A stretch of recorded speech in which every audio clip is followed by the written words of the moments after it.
नमस्कार, स्वागत है आपका एमपी तक पर। मैं हूं रवीश पाल सिंह। मध्य प्रदेश की सियासत में बीते करीब एक महीने से लगातार अटकलों का बाजार गर्म है।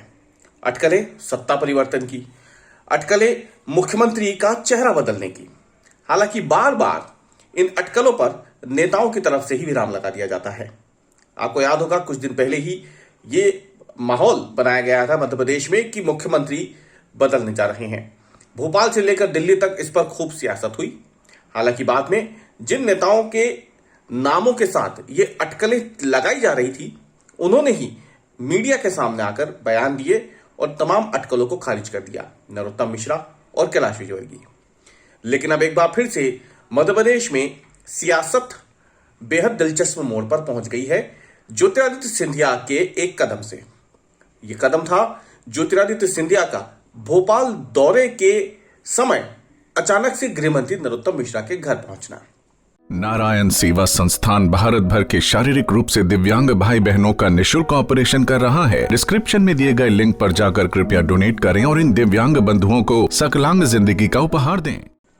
आपको बता दें कि 23 तारीख को ज्योतिरादित्य सिंधिया भोपाल पहुंचे थे। दरअसल यहाँ पे उनके जो समर्थक हैं और साथ ही में शिवराज सरकार में मंत्री हैं, जो स्वास्थ्य मंत्री हैं, उनके घर पर उनकी बेटी की शादी थी। डॉक्टर प्रभुराम चौधरी, ज्योतिरादित्य सिंधिया का इसमें शामिल होने का कार्यक्रम था, तय कार्यक्रम था। इसके साथ ही अरविंद भदौरिया के घर पर डिनर का कार्यक्रम भी तय था। लेकिन इस बीच में शाम को अचानक से ज्योतिरादित्य सिंधिया का कार्यक्रम बनता है मध्य प्रदेश के गृह मंत्री नरोत्तम मिश्रा के घर जाने का। यह आधिकारिक कार्यक्रम की जो सूची आई थी सांसद कार्यालय की तरफ से, उसमें यह दौरा तय नहीं था। लेकिन जब हुआ तो अचानक से इस मुलाकात के मायने निकाले जाने लगे। नरोत्तम मिश्रा डबरा के पास, पहले डबरा से थे और उसके बाद अब दतिया सीट से वो लगातार चुनाव लड़ते हैं। माना जाता है कि नरोत्तम मिश्रा को राजनीति में लाने वाले सिंधिया परिवार ही था।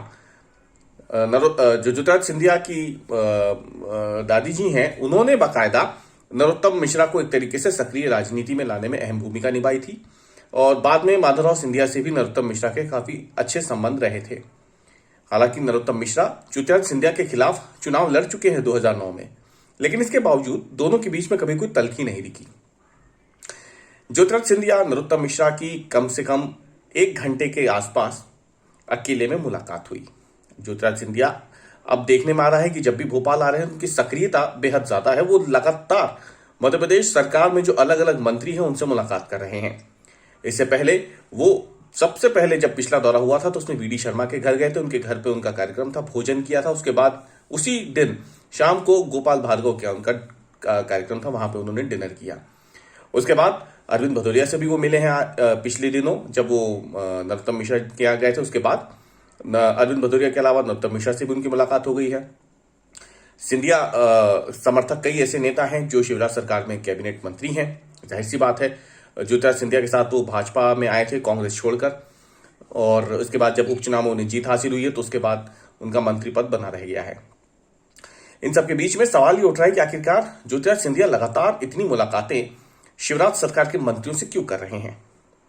इस पर खुलकर कोई नेता बयान नहीं दे रहा है, लेकिन माना जा रहा है कि ज्योतिरादित्य सिंधिया की ये सक्रियता मध्य प्रदेश की राजनीति में आने वाले दिनों में कई नई संभावनाओं को जन्म दे सकती है।